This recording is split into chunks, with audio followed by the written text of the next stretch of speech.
सोने की चिड़िया कहा जाने वाला भारत दुनिया के सबसे प्राचीन देशों में से एक है। भारत का इतिहास बेहद पुराना है। आर्कियोलॉजिकल सर्वे से पता चलता है कि भारत में इंसानी गतिविधि 2,50,000 सालों से भी ज्यादा पुरानी है। वैज्ञानिकों का मानना है कि इतने पुराने समय में होमो सेपियंस, जो कि हम खुद हैं, उनके अलावा 10 से 12 और इंसानी प्रजाति रहते थे, जो आज के समय विलुप्त हो चुके हैं। अब दोस्तों, इतनी सारी इंसानी प्रजातियां आखिरकार क्यों विलुप्त हुई, ये हम किसी और वीडियो में जानेंगे। लेकिन इतने पुराने समय में ह्यूमन एक्टिविटीज के सबूत मिलना ये दर्शाता है कि भारत का इतिहास सच में ही काफी पुराना है। आर्कियोलॉजिकल एग्जीबिशंस में पत्थरों के औजारों सहित आदि मानवों द्वारा प्रयोग किए गए ऐसे औजार भी मिलते हैं जो इस ओर इशारा करते हैं कि भारत के रीजन में इंसान काफी पुराने समय से रह रहे हैं। जब बात पुरानी सभ्यताओं की होती है तो अक्सर इजिप्ट और मेसोपोटामिया की सभ्यताओं का जिक्र होता है। बेशक ये दोनों सभ्यताएं बेहद पुरानी और अपने समय में काफी विकसित थीं, लेकिन पश्चिमी देशों द्वारा भारत के प्राचीन इतिहास को अक्सर नजरअंदाज कर दिया जाता है, जबकि भारत में बसी सभ्यताएं भी इजिप्ट और मेसोपोटामिया की सभ्यताओं से कम नहीं थीं। ईसा के जन्म से 7,000 साल पूर्व मौजूद हड़प्पा या कहें सिंधु घाटी की सभ्यता, जो कि अपने दौर में दुनिया की सबसे विकसित और महान सभ्यताओं में से एक थी, वो भारत में ही थी। सिंधु घाटी की सभ्यता मेसोपोटामिया और इजिप्ट की सभ्यताओं से भी ज्यादा दूर तक फैली हुई थी और इन दोनों सभ्यताओं की जितनी ही विकसित थी। हिंदुइज्म, जैनिज्म, बुद्धिज्म और सिखिज्म जैसे धर्मों का जन्म हमारे देश भारत में ही हुआ। हमारे भारत ने दुनिया को क्या नहीं दिया। प्राचीन भारत में ऐसे कई आविष्कार हुए हैं जिनके बिना आज की दुनिया की कल्पना करना कठिन है। फ्लश टॉयलेट, ड्रेनेज व sewer systems, public pools, mathematics, veterinary science, plastic surgery, board games, yoga और मेडिटेशन जैसी चीजें व प्रैक्टिसेस भारत से ही शुरू होकर पूरी दुनिया तक पहुंची। इंडस वैली सिविलाइजेशन का इंफ्रास्ट्रक्चर और टाउन प्लानिंग इंसानी क्रिएटिविटी का एक बेमिसाल उदाहरण है। ये सिविलाइजेशन अपने समय से काफी आधुनिक थी। 1000 BC के समय इंडस वैली सिविलाइजेशन के लोग डिस्टिलेशन प्रोसेस के जरिए जिंक के ओर से जिंक एक्सट्रैक्ट करना जानते थे। इस धातु के प्रोडक्शन के कारण ही जिंक के बर्तनों का आविष्कार हुआ और समय के साथ उसमें इनोवेशंस होते चले गए। लगभग 4000 सालों तक भारत के लोग जिंक एक्सट्रैक्ट करने के तरीके को गुप्त रखने में सक्षम रहे। कहा जाता है कि पुराने समय में भारत जिंक प्रोड्यूस करने वाला इकलौता देश था। हालांकि माना जाता है कि आखिर में एक चाइनीज इंसान ने इसे चुरा लिया, जिसके बाद एक अंग्रेज ने उस चाइनीज व्यक्ति से भी चुरा लिया। इसके अलावा बटन्स और स्टेप वेल्स का आविष्कार भी इंडस वैली सिविलाइजेशन के लोगों ने ही किया था। इस सभ्यता के लोगों को लेंथ, वेट और समय को मापना आता था। नेविगेशन की कला भारत में आज से लगभग 6000 साल पहले डेवलप हुई थी और ये भी सबसे पहले इंडस वैली सिविलाइजेशन के लोगों द्वारा ही डेवलप की गई थी। आपको इन फैक्ट्स को जानकर हैरानी होगी कि नेविगेशन शब्द संस्कृत के शब्द नेवगेतीय शब्द से लिया गया है। ऐसे कई सबूत हैं जो ये दर्शाते हैं कि इंडस वैली सिविलाइजेशन का व्यापार पुरानी इजिप्ट की सिविलाइजेशन के साथ था, जिसमें सुमेरियंस इंटरमीडिएरी के रूप में काम करते थे। ऐसा कहा जाता है कि जब इंडस वैली सिविलाइजेशन अपने पीक पर थी, तब वहां दुनिया की 10% आबादी निवास करती थी। 2000 BC से लेकर 1500 BC के समय माना जाता है कि एक और जाति जो आर्यंस के रूप में जानी जाती है, वो खैबर पास के जरिए भारत चले आए। आर्यंस की अपनी एक अलग संस्कृति थी और ये अपने देवता और संस्कृत भाषा को अपने साथ लाए थे, जिससे इन्होंने निवासी लोगों को परिचित भी करवाया था। आर्यंस कौन थे और उनका स्वदेशी लोगों पर क्या प्रभाव पड़ा, इस पर बहस जारी है, लेकिन आमतौर पर यह स्वीकार किया जाता है कि इन्हीं के आगमन के बाद इंडस वैली सिविलाइजेशन का पतन होने लगा। कुछ स्कॉलर्स मानते हैं कि आर्यंस ने इंडस वैली सिविलाइजेशन को इन्वेड करके उनको खत्म कर दिया। हालांकि हाल फिलहाल में जो सबूत मिलते हैं वो इस बात को गलत साबित करते नजर आते हैं। कई स्कॉलर्स मानते हैं कि इंडस वैली सिविलाइजेशन का अंत क्लाइमेट चेंज के कारण हुआ था।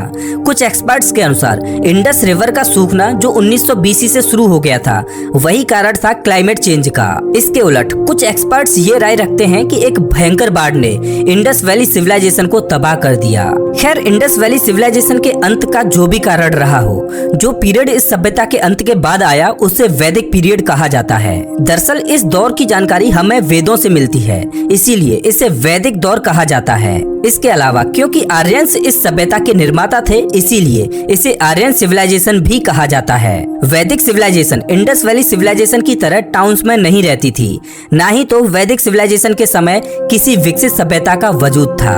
वैदिक सिविलाइजेशन के लोग ग्रामीण जीवन व्यतीत करते थे। वैदिक सिविलाइजेशन के शुरुआती समय में कुछ खास विकास नहीं हुआ। इस सिविलाइजेशन के लोग खेती बाड़ी और पशुपालन ही करते थे। वैदिक काल को ऋग वैदिक काल और उत्तर वैदिक काल में बांटा जाता है। आर्यंस धार्मिक थे और देवताओं को प्रसन्न करने के लिए ये यज्ञ विधि भी किया करते थे। वैदिक पीरियड में ही कास्ट सिस्टम का आगमन हुआ। समाज को 4 प्रकार के लोगों में बांट दिया गया। ब्राह्मण उन्हें कहा गया जो पंडित और स्कॉलर्स थे। क्षत्रिय वे कहलाए जो योद्धा थे, और इसके बाद वैश्य जो व्यापारी और किसान थे, और अंत में शूद्र जो मजदूरी का काम किया करते थे। सबसे निचली जाति थी दलित या कहें अछूत लोगों की, जो साफ सफाई का काम किया करती थी। हालांकि इतिहासकार इस बात पर सहमत नहीं है कि दलितों का वास इस समय में था या फिर नहीं। शुरुआत में ये कास्ट सिस्टम या कहें कि जातिवाद एक इंसान के कार्य पर निर्भर करता था।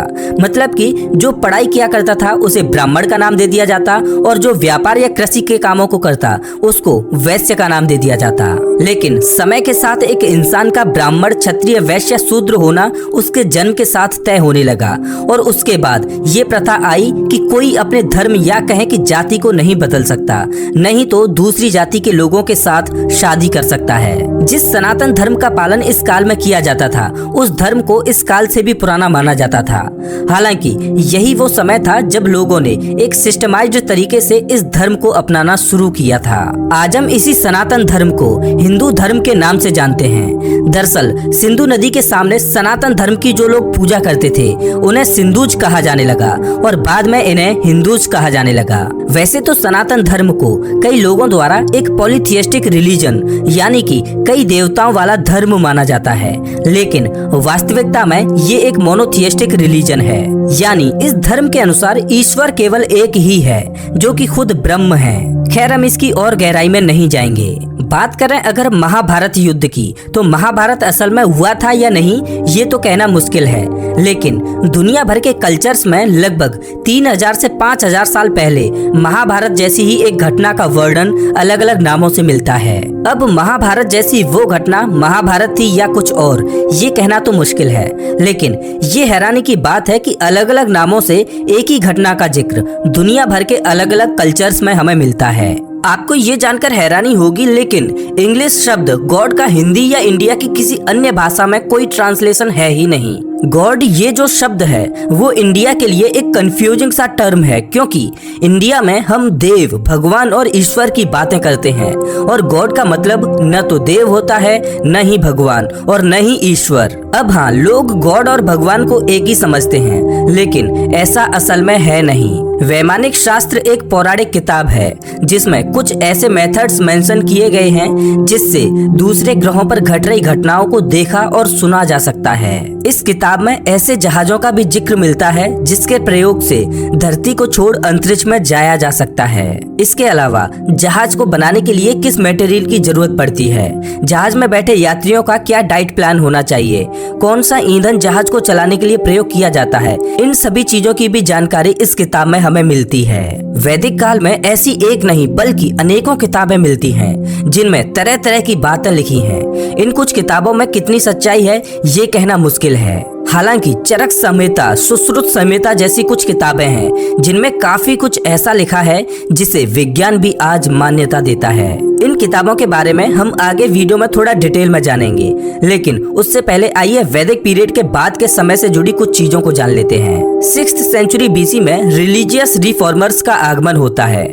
वर्धमाना महावीर और सिद्धार्थ गौतम अपने अलग अलग आइडियाज और बिलीफ्स के साथ आते हैं। इन्हीं बिलीफ्स के आधार पर जैनिज्म और बुद्धिज्म दो अलग अलग धर्मों का निर्माण होता है। आप इन दोनों धर्मों से भली भांति परिचित होंगे।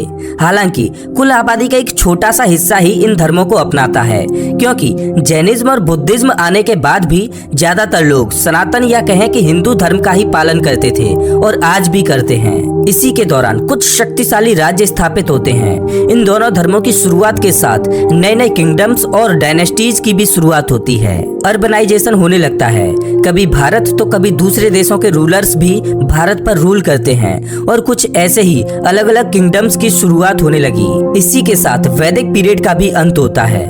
अब दोस्तों चलिए आगे बढ़ते हैं और वैदिक पीरियड के बाद के भारत के बारे में थोड़ा बहुत जान लेते हैं। तो अभी आप जो मैप देख रहे हैं वो भारतीय इतिहास में भारत का सबसे बड़ा एम्पायर रहा है। 322 बीसी से लेकर 150 बीसी तक मौर्यन डायनेस्टी द्वारा रूल किया गया। मौर्यन एम्पायर भारत का सबसे बड़ा एम्पायर था। इसकी शुरुआत चंद्रगुप्त मौर्य ने की, जिसके बाद उनके बेटे बिंदुसारा और उसके बाद बिंदुसारा के बेटे अशोक ने इस पर राज किया। ये सब तो आपने अपने स्कूल के दिनों में भी पढ़ा होगा। तो चलिए एंशिएंट इंडिया से जुड़ी उन खास बातों को जानते हैं जो शायद ही आपको स्कूल में पढ़ाई गई हो। प्राचीन भारत में महिलाओं की स्थिति आज के मुकाबले काफी बेहतर थी। न केवल उनको उन विषयों के बारे में बात करने दिया जाता था जो आज के समय इनएप्रोप्रिएट मानी जाती हैं, बल्कि वे स्वयं की इच्छा से अपने पति को चुन भी सकती थीं। प्राचीन भारत में स्वयंवर एक ऐसी प्रैक्टिस होती थी जिसमें शादी लायक एक लड़की को अपनी पसंद से उसका पति चुनने दिया जाता था। इसके बाद एक पवित्र समय चुना जाता है और सारे रीति रिवाजों का पालन करते हुए शादी कर दी जाती है। ग्रीक फिलोसोफर्स और इतिहासकारों की माने तो एंशिएंट इंडिया में स्लेवरी एग्जिस्ट नहीं करती थी। इस बात को सबसे पहले ग्रीक हिस्टोरियन मेगास्थनीज ने बताया, जिसके बाद एरियन नामक एक और ग्रीक हिस्टोरियन ने इस तथ्य को कंफर्म किया। ये महत्वपूर्ण इसलिए है क्योंकि पुराने समय में दुनिया के अन्य क्षेत्रों में स्लेवरी एग्जिस्ट किया करती थी। वाराणसी, जिसे बनारस के नाम से भी जाना जाता है, वो दुनिया के सबसे पुराने शहरों में से एक है, जिसका वजूद आज भी कायम है। कहा जाता है कि 500 बीसी में जब गौतम बुद्ध ने इस शहर को विजिट किया था, तब उस समय भी इसे प्राचीन शहर माना जाता था। मतलब कि ये शहर सच में ही बेहद प्राचीन था। यूं तो मौजूदा समय में भारत की शिक्षा व्यवस्था कुछ खास नहीं है, लेकिन प्राचीन समय में भारत शिक्षा के मामले में बाकी अन्य देशों से कहीं आगे था। भारत में ही स्थित तक्षशिला को दुनिया की सबसे पहली यूनिवर्सिटी माना जाता है। इसकी शुरुआत 700 बीसी में हुई थी और दुनिया भर से करीब 10,000 छात्र 60 से ज्यादा विषय यहाँ पर पढ़ने आते थे। इसके अलावा 5th सेंचुरी एडी से लेकर 11th सेंचुरी एडी के दौरान नालंदा यूनिवर्सिटी भी थी, जहाँ पर हायर लर्निंग के लिए दुनिया भर के छात्र पढ़ने आते थे। नालंदा यूनिवर्सिटी आज के बिहार में स्थित थी और कहा जाता है कि नालंदा की लाइब्रेरी अपने समय की सबसे बड़ी लाइब्रेरी थी। पुराने समय के राजा जानते थे कि एजुकेशन बहुत महत्वपूर्ण है और इसीलिए नालंदा यूनिवर्सिटी में पढ़ने वाले छात्रों को किसी प्रकार की फीस नहीं देनी पड़ती थी। वे फ्री में पढ़ते थे और उनका सारा खर्चा उस समय राज कर रहे राजा उठाते थे। कहा जाता है कि जब ये यूनिवर्सिटी अपने पीक पर थी, तब यहाँ पर लगभग 1500 टीचर्स और स्कॉलर्स थे और 10,000 छात्र यहाँ पर पढ़ते थे। इस यूनिवर्सिटी में साइंस, पॉलिटिक्स, फिलोसफी जैसे कई सारे सब्जेक्ट्स पढ़ाए जाते थे। हालांकि बख्तियार खिलजी ने 12वीं सदी में नालंदा यूनिवर्सिटी को तबाह कर दिया। नालंदा की लाइब्रेरी, जिसमें 90 लाख हाथ से लिखी हुई पुस्तकें मौजूद थीं, उन्हें जला दिया गया। कहा जाता है कि नालंदा लाइब्रेरी में मौजूद पुस्तकें 3 महीनों तक जलती रहीं। एक बार जरा सोच कर देखिए, इन किताबों में ऐसी कितनी महत्वपूर्ण जानकारियां रही होंगी जो खत्म हो गई। नालंदा यूनिवर्सिटी के खात्मे के साथ खत्म हो गई वो इंडिजीनियस नॉलेज जो अगर आज हमारे पास होती तो शायद भारत कहीं और होता। खैर दोस्तों, इन यूनिवर्सिटीज के बनने से कई 100 साल पहले भी भारत में ऐसे अनेक विद्वान रहे जो अपने इन्वेंशंस और डिस्कवरीज के कारण आज भी जाने जाते हैं। भारत के भास्कराचार्य, जो कि एक महान खगोलविद और मैथमेटिशियन थे, उन्होंने ही सबसे पहले सूर्य के अराउंड धरती के ऑर्बिटल टाइम को कैलकुलेट किया था। इसके साथ ही उन्होंने न्यूटन से 1200 साल पहले ही गुरुत्वाकर्षण का सिद्धांत दुनिया के समक्ष पेश कर दिया था। उन्होंने ये भी बताया था कि धरती गोल है और ये अपनी धुरी पर चक्कर लगाते लगाते सूर्य का भी चक्कर लगाती है। ये सारी बातें आर्यभट्ट ने कोपरनिकस के हीलियोसेंट्रिक मॉडल पब्लिश होने से 1000 साल पहले ही बता दी थी। जीरो की खोज का श्रेय भी इंडियन मैथमेटिशियन और खगोलविद ब्रह्मगुप्त और आर्यभट्ट को ही जाता है, जिन्होंने 500 बीसी के अराउंड इसकी खोज की थी। भास्कराचार्य और आर्यभट्ट के अलावा भी प्राचीन भारत में ऐसे कई विद्वान रहे हैं जिन्होंने विचित्र प्रकार की खोजें की। प्राचीन भारत के विद्वानों और उनके द्वारा की गई इन्वेंशंस और डिस्कवरीज को आज भी सराहा जाता है। आपको शायद सर्जरी का कॉन्सेप्ट नया लगता हो, लेकिन क्या आप सोच सकते हैं कि आज से करीब 2500 साल पहले भी प्राचीन भारत में सर्जरी हुआ करती थी। 800 बीसी के समय सुश्रुता, जो कि एक फिजिशियन थे, वे कॉम्प्लिकेटेड मेडिकल प्रोसीजर्स का प्रयोग करके सर्जरी किया करते थे। कैटरैक्ट और प्लास्टिक सर्जरी के अलावा कुछ सर्जिकल प्रोसीजर्स का इस्तेमाल करके वे किडनी स्टोन्स, लिम्ब प्रोस्थेसिस और फ्रैक्चर्स को ट्रीट किया करते थे। इसके अलावा ये भी कहा जाता है कि वे ब्रेन सर्जरी भी किया करते थे। सुश्रुत संहिता उन्हीं के द्वारा लिखी गई पुस्तक है जो मेडिसिन और सर्जरी पर बेस्ड है। सुश्रुत संहिता में कुल 184 चैप्टर्स हैं, जिनमें हजारों बीमारियों के कारण उनके उपचार सहित कई मेडिसिनल प्लांट्स, हर्ब्स और तरह तरह की औषधियों का जिक्र मिलता है। इतिहासकारों द्वारा सुश्रुत संहिता को एक महत्वपूर्ण पुस्तक माना जाता है, क्योंकि आयुर्वेद, जो एक और ट्रेडिशनल मेडिकल सिस्टम है और जिसे इंडियन फिजिशियन चरक द्वारा डेवलप किया गया था, उसमें दी गई बहुत सी जानकारियां सुश्रुत संहिता से ही ली गई हैं। बात करें अगर आचार्य चरक द्वारा लिखी गई पुस्तक चरक संहिता की, तो ये भी अपने आप में ही एक अनोखी किताब थी जो सालों की कड़ी रिसर्च के बाद लिखी गई थी। आयुर्वेदिक सिस्टम का कॉन्सेप्ट चरक संहिता से ही आता है। चरक संहिता को कुल 8 भागों में बांटा गया है और इसमें 120 चैप्टर्स हैं। तो दोस्तों, ये थे प्राचीन भारत से जुड़े वो तथ्य जो आपको जरूर जानने चाहिए थे। यकीनन भारत का इतिहास बेहद सुनहरा रहा है।